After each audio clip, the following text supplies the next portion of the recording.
Assalamualaikum warahmatullahi wabarakatuh. Perkenalkan, nama saya Yumianingsi.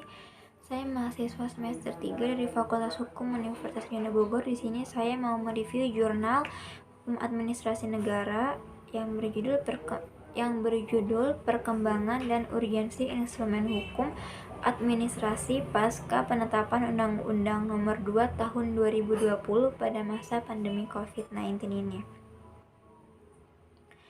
Langsung saja, penyebaran COVID-19 diprediksi akan membentuk regulasi-regulasi dengan ragam jenis dan hierarki, berpotensi memundurkan semangat penyederhanaan regulasi.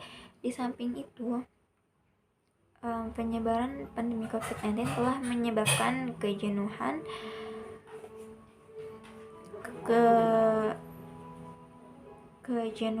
publik. Di samping itu, hukum administrasi negara menjadi urgent dalam berkembang sejak penetapan Undang-Undang Nomor 2 Tahun 2020.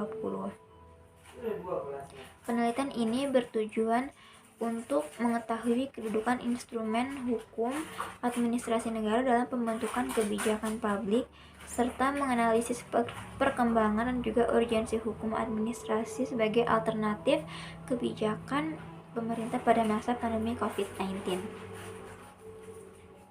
Langsung saja, dampak penyebaran COVID-19 tidak hanya mengganggu stabilitas ekonomi, geopolitik, sosial, teknologi, ataupun lingkungan hidup, namun juga memberikan pengaruh terhadap pembentukan maupun penegakan hukum. Beberapa penegakan hukum dalam berbagai dimensi telah bergeser dan ditinggalkan tanpa sepenuhnya mengacu pada peraturan perundang-undangan karena dianggap tidak memadai dalam situasi pandemi. Misalnya, pengadilan virtual di era pandemi, yaitu pendaftaran gugatan online di era pandemi, lalu ataupun mengenai optimalisasi penerimaan pajak di era pandemi ini, yang merupakan realitas yang relatif baru dalam penegakan hukum di Indonesia. Belum ditentukan apakah pemberlakuan dan penegakan hukum tersebut akan berakhir atau hanya selama masa pandemi. Di sisi lain, perubahan karakter penegakan hukum sedikit banyak akan berdampak pada institusi, negara maupun masyarakat dalam aktivitas hukumnya.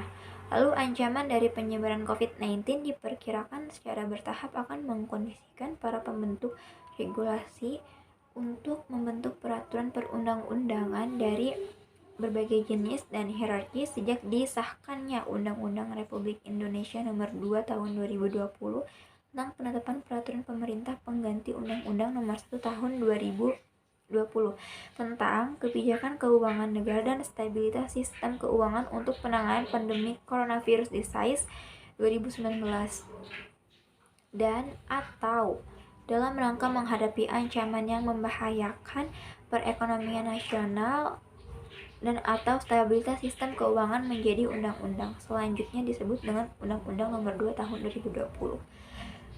Beberapa aturan teknis yang bersifat mengatur dengan berbagai jenis dan hierarki juga dibentuk atas atribusi dari undang-undang AKUE. Hal ini belum termasuk jenis ataupun bentuk peraturan di luar yang didistribusikan oleh Undang-Undang Nomor 2 Tahun 2020, misalnya Perpu Pilkada, instruksi Presiden, lalu instruksi Menteri, ataupun peraturan-peraturan kepala daerah yang jumlahnya minimalnya cenderung sama dengan jumlah daerah otonom yang ada di Indonesia. Baik, sekian dari saya, kurang lebihnya mohon maaf. Wassalamualaikum warahmatullahi wabarakatuh.